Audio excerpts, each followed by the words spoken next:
So Karim's focus is on how we can use technology to drive up live attendance, how we can get more people coming to gigs, and once they're there, spending more money. So on that note, I'm going to hand over to Karim to take us into the future. Thank you. Round of applause for Karim. Thank you very much. Hi, everyone. Thank you. It's a nice clap. I hope you enjoy what I have to say. I'd like to say, first of all, thank you very much to Julia and the Hub for the invitation. It's an honor to be here. And it literally did keep me up last night, actually. I've been thinking about all this fun stuff. This is enjoyable for me because Julia said, well, give us the tech aspects, but also what's your wish list? So that's going to come up later. What a nice day, right? Gosh, who's the idiot who wore a blue t-shirt, I tell you. My name is Karim. I work for a company called Music Ally, and I won't give you a long introduction, but we basically think about digital and music all day, every day, how the two interplay, how the two worlds meet each other, how they interact, and how one can help the other. So go on to musically.com and you can get lots of free stuff from our blog. Follow our Twitter @musically. And that's my email and my Twitter handle if you want. I've been tweeting stuff this morning that's relevant for the talk. So if you can get on Twitter, go have a look at a couple of my tweets. And the Hub were kind enough to retweet those tweets. They're hashtagged with #OneDayer as well. I'll refer to them in about 10 minutes. So if you can scroll down and have a look or save them for later, please do. So we're talking about the intersection of live music and technology. The interesting thing here is while the recorded music industry is kind of, especially in marketing terms and distribution terms and back-end terms like back-end systems, while the recorded music industry has embraced tech and kind of surged ahead with it or tried to surge ahead with it recently, the live music industry has actually not been so quick, even though it's worth double or more. So it's a very exciting time now for the live music industry because actors and companies within it are starting to embrace digital technology and marketing techniques and funky new ideas about engaging fans. So it's really exciting to be watching that right now. And what I'm going to first do, I'm going to look at two postcards. I'm going to look at now and the near future together because I can tell you the interesting things that are going on and how they might pan out in the near future for us as music lovers, music promoters, music makers and gig goers. And then we'll look at long term at the end, and that's where we'll get a bit crazy and have some real fun. First of all, it's a ticket. How outdated is this, right? We still buy them, we still print them, we still have to use paper in a printer to go to a gig. There are some gigs I've gone to recently where I've nearly kind of just not got there on time because I forgot to print out my ticket. Who's got a printer? Well, not me. You know, my parents have a printer. I could go around to their house, have to go to the offices. We've run out of paper in our office. You know, printing that ticket is a hassle. And we still do it. A lot of our engagement in a live sense is based around paper tickets. That's changing. It's starting to change. But I'm bringing this up because right now the really interesting stuff is happening with the ticket, the digital ticket as a point of engagement with a fan, with a music lover, and a point of engagement before the gig, at the gig, and after the gig. This is where the really exciting stuff is happening for me right now in the music chain. To give you more of an example of what I mean, you know, me and my boss gave a talk recently about the digital ticket and how it is changing the way we engage with live music fans. New Metronomy record came out, we saw a billboard. We saw that they were advertising some gigs. We thought, well, how do we get that? How do we get the tickets? So we went and we had a look at Ticketmaster. We bought the tickets on Ticketmaster. No engagement after that from Ticketmaster. So, you know, no interesting marketing messages, nothing keeping me excited about the gig. Hell, I might have even forgotten about the gig. The email's somewhere in my inbox. I don't know if it's a print ticket or a digital ticket or I take it on my phone. My point here is that as fans who've bought a ticket, we get dropped. Or as fans who love music, we get dropped at each of these different points of engagement. We get dropped on the billboard after the billboard. You know, there's no continuous cycle there to communicate to us in, you know, across different devices or in the rest of our day. We get dropped by the promotions company after we buy our ticket, unless they put us on a random emailing list where I get notifications from people about gigs I'm not really interested in. And then in the run-up to the gig, we're kind of ignored, not really stimulated or excited. This is starting to change now, and that's exciting. What I'm going to highlight, for me, that's really interesting, and that has changed my musical life and doubled my concert attendance in the last few years, is this email and those two app names. Who recognizes the apps? Excellent. So that's about half of us. Who is actually registered with Songkick? Who has a Songkick account? Okay, good. That's encouraging. Maybe 3/4 of the room. The other quarter of the room, you love music, you're in the music industry, you need to get yourself on Songkick or Bands in Town, which is the bottom one. Songkick is a beautiful solution. It's very simple and elegant on the top, on the surface, and that's the way the best tech stuff, the best apps happen. They seem simple and elegant on the surface, however complicated they are underneath the surface. It connects to Spotify, it connects to my iTunes, it monitors what I listen, it connects to my Last.fm account. Then it sends me emails. I always find out gigs too late. I always can't buy the ticket. It really annoys me. I'm totally uncool. Songkick has changed my life. You know, don't judge me necessarily on all these artists. I do love them, I do listen to them. But Songkick has doubled my concert attendance in the last couple of years, okay? It's now a point of engagement for me in the live music landscape. It kind of owns me because I find out about gigs on there. I monitor gigs on there, I share out the gigs on there to my friends. Chaos on the right. We're in the live music landscape right now. It's all kicking off. I like it. I like it. Rock and roll. And Songkick keeps track of me through the journey. I even buy tickets through Songkick now. It's made its way into the ticketing space gently. So I have the tickets on my phone. So that is a start of creeping towards this in the kind of new age of continually owning that communication with a music lover and a music fan before the gig, in the run-up to the gig, and after the gig as well. And Songkick has my attention because it continually gives me notifications. If I'm in another country, I can switch my location to that location as well, and it will tell me stuff that I might like to go see. The other one is Bands in Town. Songkick is very big in the UK, great service, done really well. It's expanding globally. Bands in Town, over here, many people might not know as much about them. They're very big in the US, okay? So they do a similar sort of thing. They give you concert recommendations. So these companies are reinterpreting what the ticket or the digital experience around the ticket means to us music fans. If you have any questions, if I've lost any of you, just hold on for the panel afterwards and feel free to challenge me and ask me questions. So Songkick is one very interesting space at the moment in terms of this continual engagement cycle around live tickets and making sales more efficient, helping to market bands, telling people about their gigs and selling out those gigs, and then also engaging us after the gigs. Dice is another interesting app at the moment. How many of you have Dice on your mobile phone? Cool. Not many, so check it out. It's doing a similar thing to Songkick, but slightly different. One very interesting thing they're doing, and this is leading me to a wish list, my first point on my wish list, is they are cutting out the booking fee. We all get irritated by booking fees, right? Super irritated, because an £8 ticket ends up being £12, £15, you know, whatever. Songkick helps with that because it gives you multiple choices to different vendors all in one place, so you can see them all. Dice is trying to take that a step further by actually cutting out the booking fee. We don't know how they're making money yet. They actually don't know exactly how, you know, they're going to make money at the moment. I've talked to them recently. They're a really exciting team. They're going to figure that out in the future. They might add merchandise sales into the app. They might add other types of experience sales and stuff which will help them make money and help artists make money. They also have a very strong editorial system, whereas Songkick has a great recommendation system built on algorithms which monitor what you listen to, what you go to, and then tell you about gigs you might like or what it thinks you might like. Dice is focused on kind of human-curated editorial, and Jen Long is leading up that team at the moment. So she's going, these are the cool gigs, we recommend these gigs, you should go check them out. So you'll start trusting that as a place where you can get recommended cool new stuff. They're cutting out the booking fee, great, tickets are getting cheaper. They also have a cool little feature called a waiting list. I've missed it, I'm uncool, I've booked the ticket late, I've missed it, I can go on a waiting list, and if people don't go, if Dice can uncover more ways to get tickets, or if people return any tickets or say they can't make it, then if you're on the waiting list, you'll get notified. Again, disrupting this whole gig-going, ticket-buying cycle. Another example of this is AXS and what they're doing in the digital space. They recently, well, first of all, AXS.com, massive promoter. They sell tickets, they promote events. They also have an app. They have some cool things going on like AXS Invite, which is when you go on the website, you buy a ticket, you can invite your mates, and it holds a ticket for the mates who you invite. It also has a nice waiting list feature where if you sign up, you often don't get lost in that mess of refreshing your browser and trying to buy tickets. So they're trying to help us with this whole ticket buying experience. But for them, it's also about information.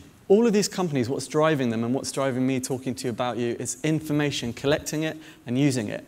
They've just partnered with Veritix, who are a paper ticket provider, and have a lot of market share in the US, especially with sports events. But it's this quote that excited me because it's kind of conveying to you what I'm getting at in this now and near-term future. It's about combining tech and services to engage consumers beyond ticketing through every phase of the event cycle. What that means is knowing what I like, knowing what I paid. If I pay for something through the AXS app, perhaps at a venue, and this technology is available, I'm not going to talk about the technical aspects, I'm just going to tell you it happens, all right? People are already working on these ticketing systems where you use your ticket to buy stuff. It's like a QR code, or you've got an RFID bracelet, and it's your entry ticket, but it's also your cashless kind of wallet. So imagine tracking that information as I go around a venue. They know how many times I've been to that venue, which band. They know how many beers I bought from which bar, okay? Next time I go, they can manipulate all of that information, right? They can drive me to buy more beer. They can target me. I'm near the bar I like. Well, have a cheap beer. On us? Go buy it right now. Use your, your digital system. Use your digital ticket.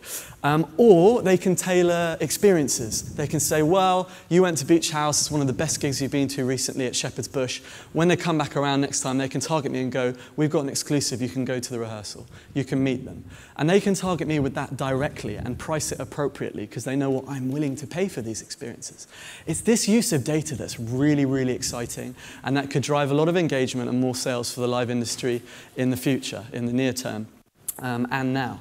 And I find that really exciting. It's helping me get to gigs, and I'm excited by the possibilities of this kind of every phase of the event cycle. I'm already going on. I'm excited to be talking to you. I want to get on to the next phase of my talk because it's about the far future, and this is the stuff that kept me up yesterday and where we can get a bit crazy, and it's more about wish lists from me, okay? This is something that 5 Seconds of Summer did. Katie Ray, who works for the management team, she manages digital at Modest Management, was telling us about this activation they did, where as part of the promotion, this is a 3D video seen through Oculus Rift. So it's not quite virtual reality, but it's getting there, at 360-degree video. They had some fans go through this experience and watch the boys in a rehearsal, and it was very mundane stuff. So it was the boys chatting to each other, playing, getting things wrong, rehearsing. One of them apparently was on the phone to his mum at one point. They're all mucking around. And the fans went nuts, apparently. The fans who went through this experience screamed, cried, fainted. This stuff actually happened. And you would, right? I'm going to tell you something about Jimi Hendrix later on a similar level, which, I would probably faint. So exciting. This is virtual reality technology starting to play a part in our live music lives, right? And in this case, I'm not talking about the gig. I'm talking about extending experiences beyond that gig space, which we're all at during that time, but also after that time. So I wanted to tell you about this example because it actually happened, and it had a massive effect on fans. And the boys weren't there. It was just watching them in a different, intimate environment that excited these fans. And they could move around the headset and look. A move on from this, in virtual reality, they're pioneering now multi-camera techniques where you can actually move your head around and get different perspectives. That's exciting. That could be happening quite soon. Also, though, think about the possibilities of kind of true VR. So when they're creating immersive worlds for you that you can walk around and look around and hear things in 3D experiences which are animated and created for you. One of the things, oh sorry, this is the fans actually going nuts during that experience. One of the things that I want to talk to you about in the VR world, and I've tweeted about this as well, I tweeted 3 or 4 tweets which teach you what haptic feedback is. What Oculus Rift is doing, what's happening in the VR world, and what Google Cardboard is doing as well. Let me just step on Google Cardboard for a second there, because Oculus Rift is expensive, right? We might not be able to buy the headsets, we might not be able to afford it when they come out this Christmas. It's happening, by the way. This is happening. Google Cardboard is extremely cheap. And one of the other things, what you do is you put a piece of glasses and cardboard around a phone, and it's connected to a Google app, and you have a 3D experience. One of the tweets I've tweeted is my colleague Niku looking at Google Cardboard for the first time. So you can access that if you have a look. The Hub retweeted it as well. And she's just like, whoa, she's walking around the room, and we're all kind of laughing at her, bless her. But it's an amazing experience, and it's cheap, and it's affordable. So stuff is happening right now. Facebook, today in our news bulletin, we quoted them as saying, we want our AI to be cleverer than humans, right? This is what they're working on, okay? Skynet actually became self-aware 3 years ago, so we should be a bit worried. But this is actually, according to the Terminator movie, the date happened 2 years ago. But we're not so far away. In the near term, Facebook are going to be analyzing our pictures, pushing them to the right people, doing identification, making sure the right people see it. But imagine as they develop that AI experience, you know, what if you gave me a gig I couldn't go to, Jimi Hendrix playing Woodstock or something, right? What if you gave me that experience? And it used haptic feedback maybe to go and feel sensations. What haptic feedback is mechanical stuff. You wear a bodysuit, you wear a glove, and it interacts with a VR environment, and it gives you sensations. So you move, and it can push back on you. It can create vibrations. It can do all sorts of stuff. So combine that with a 3D headset, an immersive environment, and headphones, and I'm there freaking out watching Jimi Hendrix, right, at the side of the stage, moving around him, you know, walking towards him, seeing him like that far away from me, seeing his eyes move, seeing his mouth move. You know, I was thinking the other night, and this is, you know, don't interpret it wrongly, but what if I could touch him, right? Not actually interact with him, because that's a long way off. What if I could touch him and feel him moving, right? That experience is going to freak me out. It's going to be amazing, and I will pay for that. The other thing, right, is that I was thinking about, this is on my wish list. So Julia said, you know, what's your wish list? I've been getting into classical music recently as, you know, to stimulate me. It's beautiful, the sounds are amazing, and it relaxes me after a hard day, okay? So I've got 2 wish lists there. One, I came home last night and I was listening to Chopin on Beats Music. You know, I hope you all tried Apple Music yesterday. I was exploring Chopin, I was relaxing, and I was thinking, VR, gosh, right now what I'd give to be hearing a recital from a magnificent player in a beautiful beach house with corner windows that overlook the ocean and white sand, and I can feel the breeze that's coming at me now, and I can hear this music, and I can hear the waves as well, and we can make it non-real, but it all that adds up to the experience, and I thought I would pay for that. I would pay for it. And we're all going to own this kit soon enough. Look at the tweets and look at what's happening now with the technology that I've linked to. So that would be on my wish list, you know. Then my friend from the band Scarlet, who I love in Liverpool, texted me. She said, we're all at a metal gig, and sent me a video. So I went from Chopin to this crazy video of a metal gig. I had to turn it down, but it was fun. It was exciting. I'm in the room with them. So imagine Periscope has a Google Cardboard integration, a slight, you know, laid-back VR element, and she's broadcasting to me, and it's immersive. It's not just a video. That would be cool. I might pay for that. I'd subscribe to a tour if I can watch it in VR. What else? So the other thing, Arthur Rubinstein, I've been looking for the best version of the Tchaikovsky piano concerto. It's, you know, B-flat minor, the famous one. And Arthur Rubinstein does this amazing performance in mono that I found on Spotify. It's wonderful. What I give to be in the room with him and watch the orchestra and feel that sound, you know? I'd pay for that. Earls Court 95, one of the epiphanies of my life, watching Oasis. The experience was amazing. I grew up in one night, spiritually, and the vibrations, it was too loud, but it was amazing. My body vibrated. I felt those vibrations. I loved it. The music was wonderful. Put me back in that environment, I'll pay for it, okay?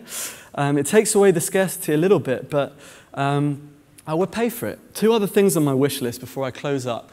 I've tweeted about a Melt Banana gig. I discovered Melt Banana, this amazing Japanese punk rock, noise rock band in Denmark. And there was like 50 people in the crowd. We were at the side of the stage. The guitar playing is ridiculous and amazing. The music is chaotic and beautiful. And we were there at the side of the stage, right, watching it kick off. And I thought, I'd love people to be able to see it from this perspective. Not the front, not the back, from the stage, and walk around. I'd pay for that, okay? The last thing is Prince. If you watch the Third Eye Girl, Plectrum Electrum, like warm-up stuff that he was releasing on YouTube, they did this amazing environment, amazing practice gig where it was kind of processed weirdly. It looked a bit cartoon-like, but it was just the 3 of them in the room playing music, jamming, amazing. I'd pay for that. Okay, so I'm excited by VR, but there's also two things which we should touch on in the panel. Feedback loops. BioBeats are a company that measure your heart rate and recommend tracks or play tracks according to your heart rate. Imagine you're a Ministry of Sound going nuts. They sense your heart rate is going higher, they push you harder, right? They sense you're getting tired, then they relax you. They play something a bit slower. You know, there's a collective two-way feedback loop here, which is very exciting. And that can also link into light shows and crazy experiences at the gig. So I hope I've inspired you. And if you'd like to talk anything with me later, please do. It's been a pleasure to talk at you for a few minutes.